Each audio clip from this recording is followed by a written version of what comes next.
So ringing up Christopher Browell today once again to see if he's going to answer. This is the Vodafone voicemail service for 07769247196. Please leave a message after the tone. When you finish recording, please hang up or press the hash key for more options. Oh yes, good afternoon, Mr. Browell. It's Mr. Hussain here once again, ringing yourself up regarding my brother, Mr. Talib Hussain. Today is Thursday, the 14th of September 2023, and the time is midday.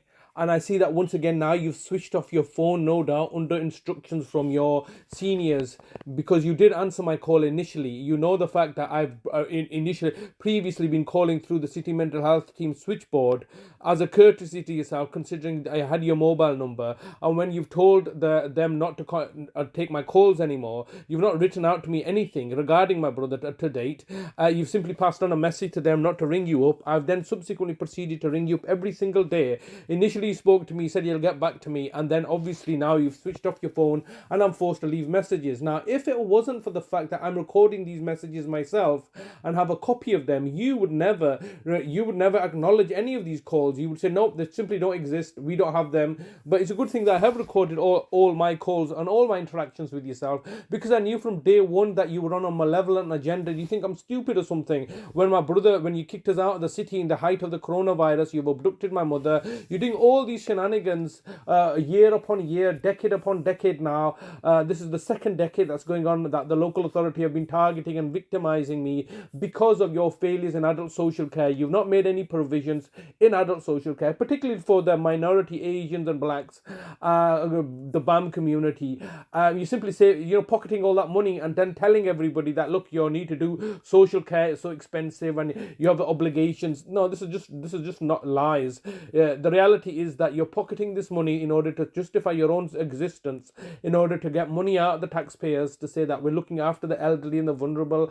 But the reality is that you can't even look after your own children. Now, today is the 14th of September. Tomorrow is my birthday. I am just reminded that this was the same scenario that I was going through 5 years ago when you, the council, your managers, Vicina Brown and Nadia Khan, and Sanjeev Singh had originally abducted my brother on the 3rd of August, and we were having this conversation then where you were looking to effectively deny me access to my brother and stating that he didn't want to see me. Now, what are you going to say this time? That he didn't want to see me as well?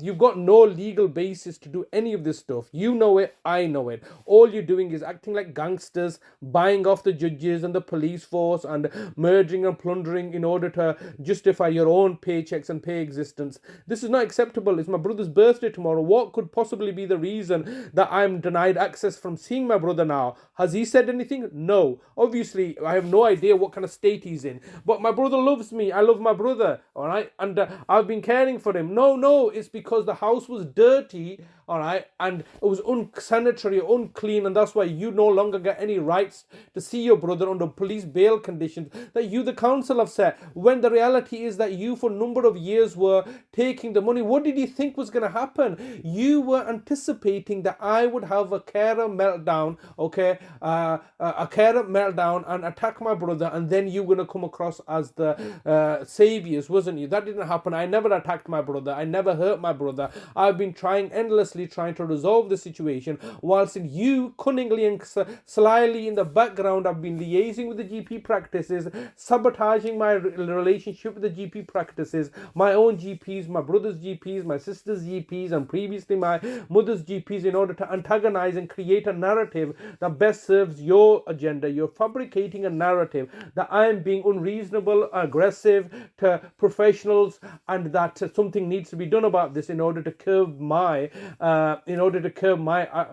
conduct and behavior, when the reality it is your conduct and behavior that is malevolent.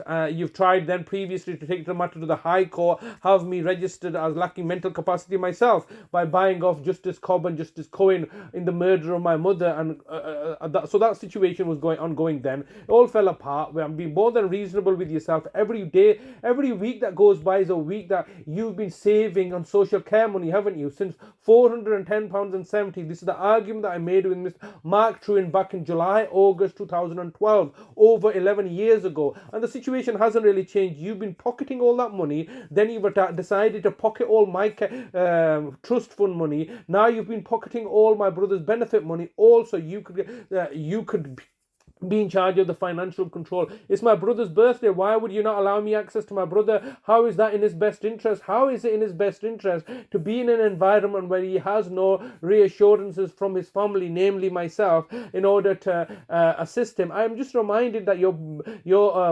previously in 2014, when I had threatened to murder him, you were quite happy to discharge him back into my care at the time because it was costing too much money for a bed at BRI Hospital. It was costing too much money for a bed at Linfield Man Hospital, so therefore he was returned back to me due to your cost savings. And now you've stolen over £100,000, over £120,000 of his benefit money, and you're going to use that money to create a bed for him in a care environment of your choosing rather than his choice or the family's choice in order to hold him captive. This is not acceptable, Mr. Browell. And now pusillanimously you're switching off the phone, so I'm forced to leave messages, and then you're going to say we denied ever receiving these messages. Well, it's a good thing I've recorded them. 15 seconds recording time remaining. Okay, Mr. Browell, I've got 15 seconds left. All I want to say is I need you to contact me today or tomorrow. It's my brother's birthday, and you cannot do this to my brother. You cannot simply abduct him and make him a ward of the state to do with him as you please when they're outside of any laws or jurisdiction, just to do as you please with him. This is not acceptable. Sorry, your recording time has expired. To leave your message. Oh, shit. Well, I don't think it makes a difference. I've recorded it. He's not going to answer it, but it doesn't really matter. I mean, I've recorded it. So, yeah, I'll continue to leave a daily message every day. I'm not sure if that's been sent to them. I should have pressed 1, but it doesn't matter. I mean, the reality is that they're not going to do anything anyway. They're simply looking to ignore me. They know it's my brother's birthday. I've written out to the solicitor. They know everything. They're just simply looking to cause me pain, anxiety, and anguish because of their failures. They have been failing for the last 30 to 40 years in providing appropriate provision for adults and disabled people. They say it's from they make provisions from the cradle to grave, but they've not been making any provisions from cradle to grave. They've basically been scamming the system. They're the fraudsters. They're the scamsters. They've scammed my brother. They're scamming me. They're scamming my family. And then they're saying that, oh no, we're doing it all above board. We've got all these laws that we're meant to restrict ourselves to. When the reality is that they're not restricting themselves to any laws. They do as they please. They've just come to the house. They've abducted my brother. It's my brother's birthday tomorrow. And they're simply saying, we don't need to speak to you anymore. And at the same time, they're sending us council tax liabilities. All right, when we're not entitled to pay any council tax. Nobody else is paying any council tax on the street. All right, everybody's entitled to a housing benefit, council tax benefit. But, except for us, where they're looking to, extort money out of me, fully knowing that you've taken all the money and then you want council tax. Cheekiness, and they're trying to remove me as being my brother's carer because that entitles me to some benefits. They're saying, no, we don't want you to have any benefits. What we want you to do is we want you to go out and get a job and pay your taxes so we can get paid. All right, and while we exploit and plunder from you, why should I do that? Why should I allow you to exploit and plunder my family when I was more than happy to work and make money according to what was beneficial to me? What you want is you want to exploit my labor and make profit and gain for yourself and say that you're doing it in the name of what? Justice, government, authority, state. All lies, all deception. My brother has human rights. We've not seen him for the last 38 days now. 38 days. I do not even know where he is. Tomorrow is 39 days. That's going to be his birthday. On Saturday is going to be 40 days. 40 days and I have no idea where my brother is. That's absolutely horrendous and ridiculous.